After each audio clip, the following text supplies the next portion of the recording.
Okay, right, so to start off, about, I don't know, a fair amount of oil. It's about 5 tablespoons. Get it hot.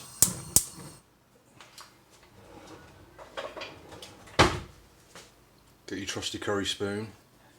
I actually made that myself from another spoon.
Oh,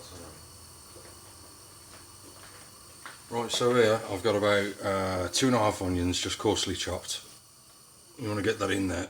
You want to cook this and get it as caramelised as possible. But the more browned it is, the more flavour you'll have in the finished curry, like.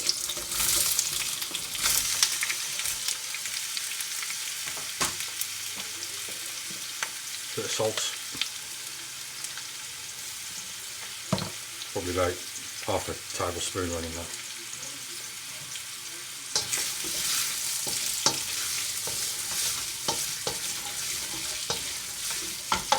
And get the heat up high.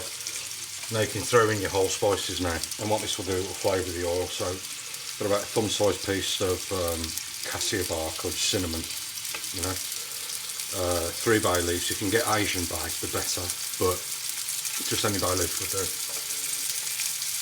I've got a star anise, 3 pods of black cardamom, and 3 whole cloves.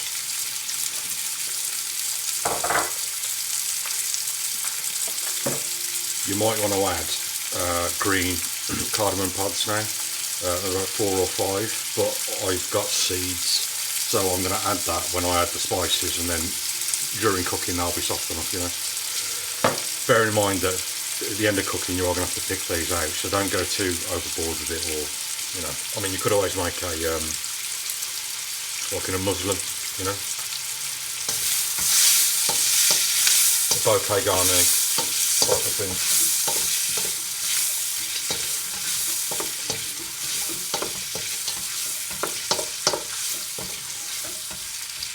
Let that do its thing. It'll probably be about 25 to 30 minutes to get them as browned as you want it. Add a bit of sugar if you wanted to as well.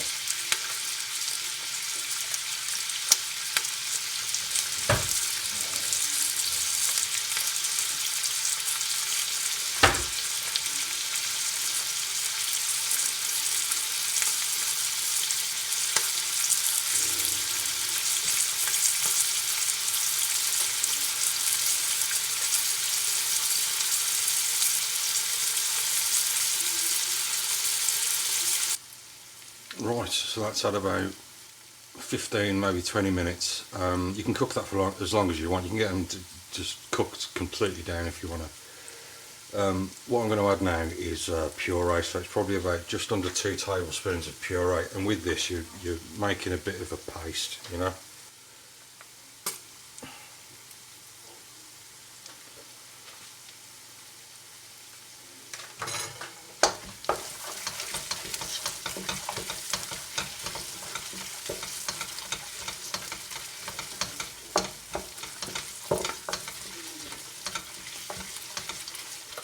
Let this cook for a sec on low heat, and then we get to sort out the spices. With the spices, less is more, so don't think you have to go mental, because if anything it will just taste muddy. Unless of course you want a hot curry and then it's chilli powder, you know.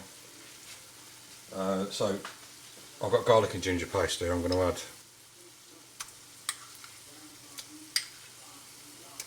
4 teaspoons garlic ginger paste.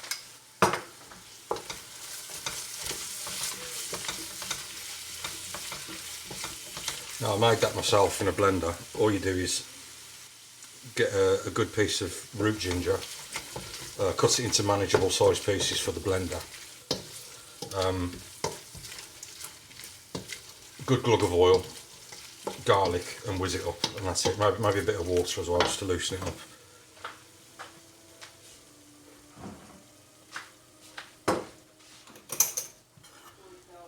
Okay, so spice wise, about half a tablespoon of turmeric,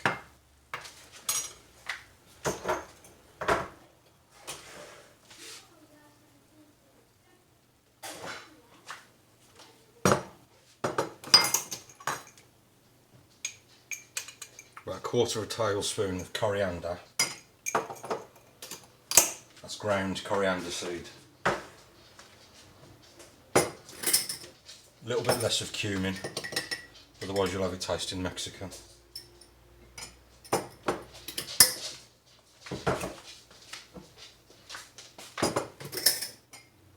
About the same amount of paprika, so what's that? That's about just under half, yeah.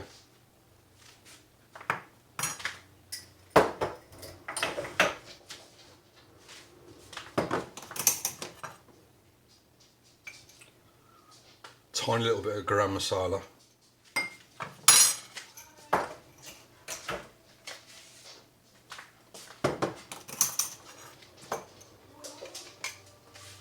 About half a tablespoon of curry powder. Just any madras, mild madras, hot madras, whatever you want to. Actually, I'm going to add a little bit more. I'm going to add like, so it's about a whole tablespoon of curry powder there.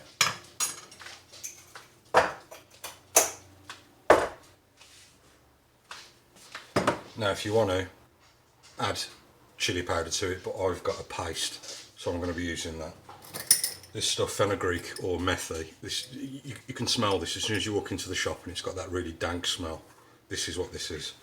I'm just going to dump this straight in. So about, general rule of thumb, always add about the same amount as you are of the spices. So it'll be about half a tablespoon of methi.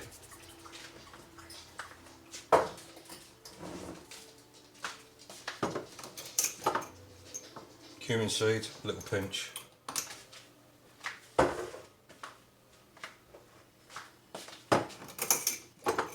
Black cardamom seeds, only a couple.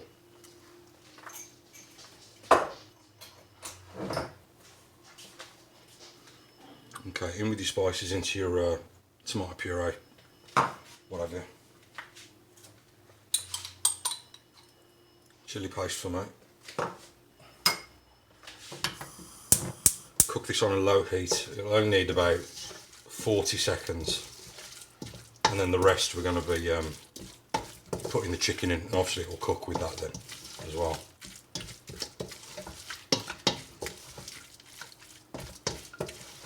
You just want to cook the rawness out of the spice, otherwise your arse is not going to be happy with you in the morning.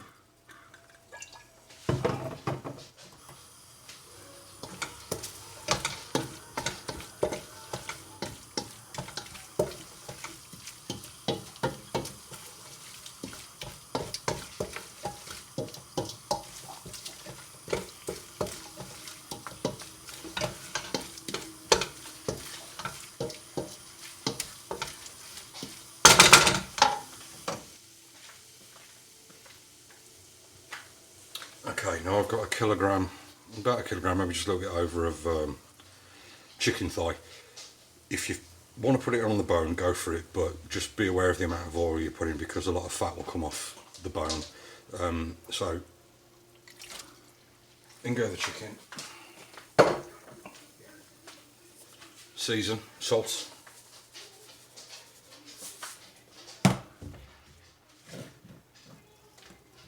Black pepper.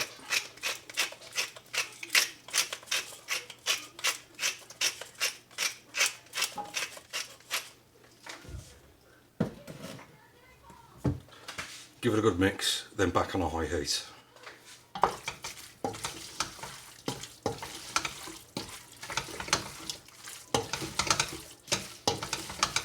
Now if you wanted to add potatoes to this, I'll probably add them now because it's going to be bubbling away for about 40 minutes when you add the water and so on. With stuff like cauliflower or even cabbage, if you wanted to add cabbage to it, I'd add it maybe about 15 minutes towards the end.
You just basically want to seal this now, so when the majority of the chicken is turning white, I mean obviously it will be yellow and all the colours of the spices, but you know what I mean.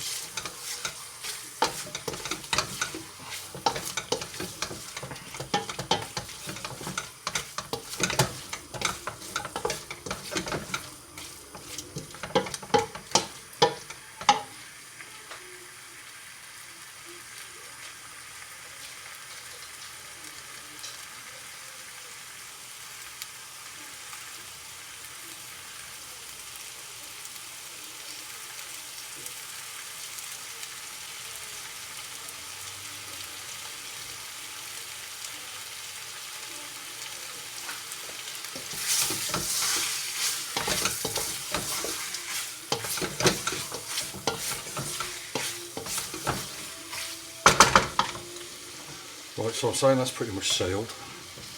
I'm going to add 2 cans of plum tomatoes. Get good quality if you can, or maybe even use one poorer quality and one good quality, you know, it's to save on money. Straight in with it. I like to leave them whole because they'll stew down and they'll be, you know. Add water now. I'll measure how much I put in.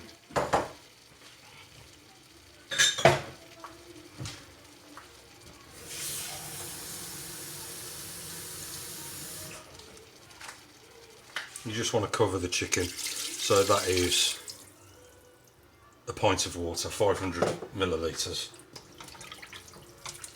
Give it a good mix.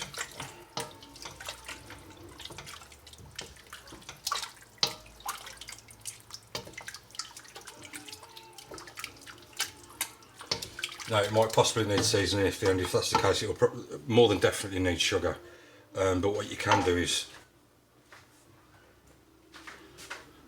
throw in some little baby onions, and the sweetness from them when it stews down will negate the fact you need to add, you know, sugar. Don't be confused, it is still sugar, you know.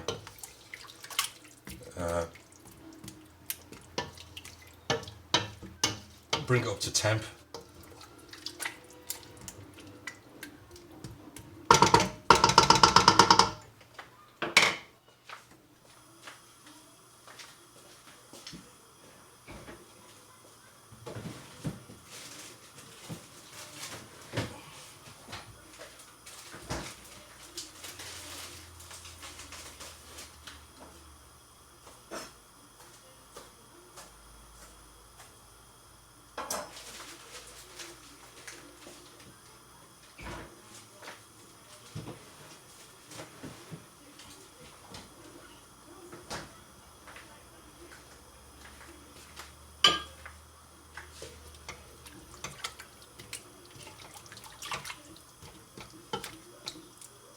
So obviously if you are going to add potatoes or any other form of veg, make sure they're submerged. And obviously make sure they're cut to the same size as well, because they'll cook unevenly otherwise. A handful of coriander or cilantro.